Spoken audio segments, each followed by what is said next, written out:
अस्सलाम वालेकुम दोस्तों, मैं हूं आयशा और आप देख रहे हैं खबरी मीटर। तो दोस्तों, एक तरफ हमारा देश है जहां महाकुंभ की शुरुआत हो चुकी है और लाखों लोग इसमें पवित्र डुबकी लगाने के लिए तैयार हैं।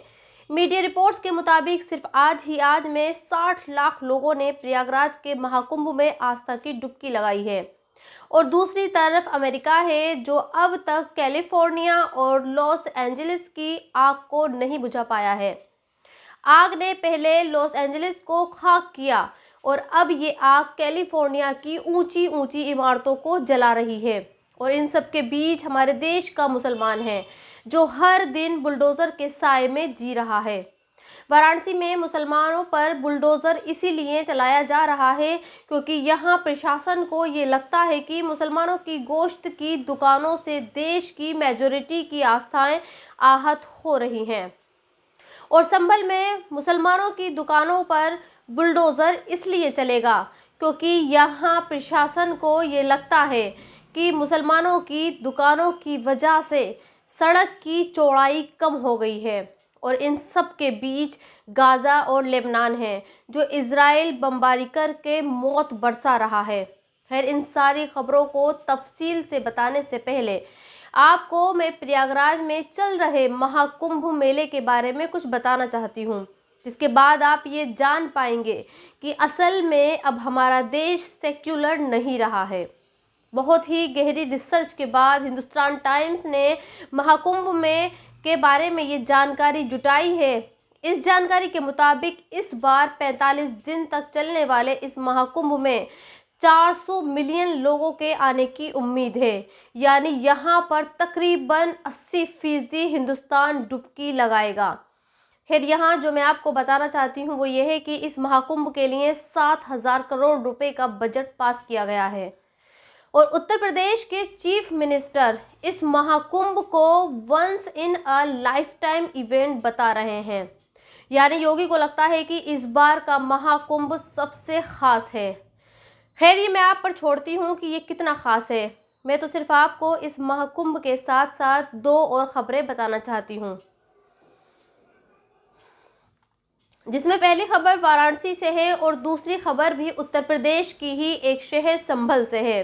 मुस्लिम स्पेस नाम के एक न्यूज़ पोर्टल ने ये खबर पब्लिश की है कि जिसमें ये बताया है कि वाराणसी में उत्तर प्रदेश की पुलिस ने 10 मुस्लिम दुकानदारों के खिलाफ एफआईआर दर्ज की है और 57 मुस्लिम कारोबारियों को नोटिस भेजा है। इन पर यह आरोप है कि इन दुकानदारों ने नगर निगम के निर्देश के बावजूद अपनी अपनी दुकानों पर गोश्त बेचा, जबकि इन दुकानदारों से नगर निगम ने ये कहा था कि चूंकि उनकी दुकानें विश्वनाथ धाम के 2 किलोमीटर के दायरे में आ रही हैं और वहां पर महाकुंभ चल रहा है, लिहाजा उन्हें अपनी दुकानें बंद कर लेनी चाहिए या फिर इन दुकानों पर गोश्त नहीं बेचना चाहिए। और जब इन दुकानदारों ने नगर निगम के नोटिस पर अनदेखा किया तो फिर पुलिस ने इन दुकानदारों पर एफआईआर दर्ज कर ली है और अब इन दुकानदारों पर मुकदमा चलेगा। और दूसरी ओर मध्य प्रदेश के उज्जैन में भी एक मस्जिद और उससे सटे करीब 2.5 मकानों पर इसलिए बुलडोज़र चलाया गया क्योंकि यहाँ प्रशासन की मंदिर के लिए एक चौड़ा रास्ता बनाना था। कहने का मतलब यह है कि एक तरफ सरकार महाकुंभ में जी जान लगा रही है और उसे भव्य और दिव्य बनाने के लिए उसने 7,000 करोड़ रुपए का बजट पास किया है और दूसरी तरफ मुसलमानों के घरों और दुकानों को इसलिए तोड़ा जा रहा है और एफआईआर दर्ज की जा रही है क्योंकि इन दुकानों से एक खास मजहब के लोगों की आस्था आहत हो रही है। वैसे देखा जाए तो बेचारा मुसलमान फिजूल ही शिकवा कर रहे हैं। अगर वो इस वक्त फिलिस्तीन और लेबनान का हाल देख लें तो उन्हें ये शुक्र करना चाहिए कि हिंदुस्तान में सिर्फ बुलडोज़र चल रहा है, वरना फिलिस्तीन में बीते 1 साल से इजराइल लगातार बम बरसा रहा है। करीब 11 घंटे पहले की ये खबर है जिसे अल जजीरा ने पब्लिश किया है और ये बताया है कि 12 जनवरी की रात को गाजा के जबालिया कैंप में चल रहे एक स्कूल पर एयर स्ट्राइक किया जिसमें 8 लोगों की जान गई और मरने वालों में बच्चे भी शामिल थे। इसी दिन यानी 12 जनवरी को ही इजराइल ने साउथ लेबनान पर भी भारी बमबारी की और ये बमबारी रिहायशी इलाकों पर की गई। और ये हमले लेबनान पर तब हो रहे हैं जब इन दोनों देशों के बीच सीज फायर हो चुका है। लेकिन बावजूद इसके इजराइल लेबनान पर बम बरसा रहा है और हमारे देश का बेचारा मुसलमान दुकानों पर बुलडोजर चलने के शिकवे शिकायतें कर रहा है। अरे भाई, शुक्र मनाओ, आप लोगों के ऊपर कोई बमबारी नहीं कर रहा। खैर, ये मुसलमान भी बड़ा ही अजीब प्राणी है, ऐसे माहौल में भी खुश होने का मौका ढूंढ लेता है।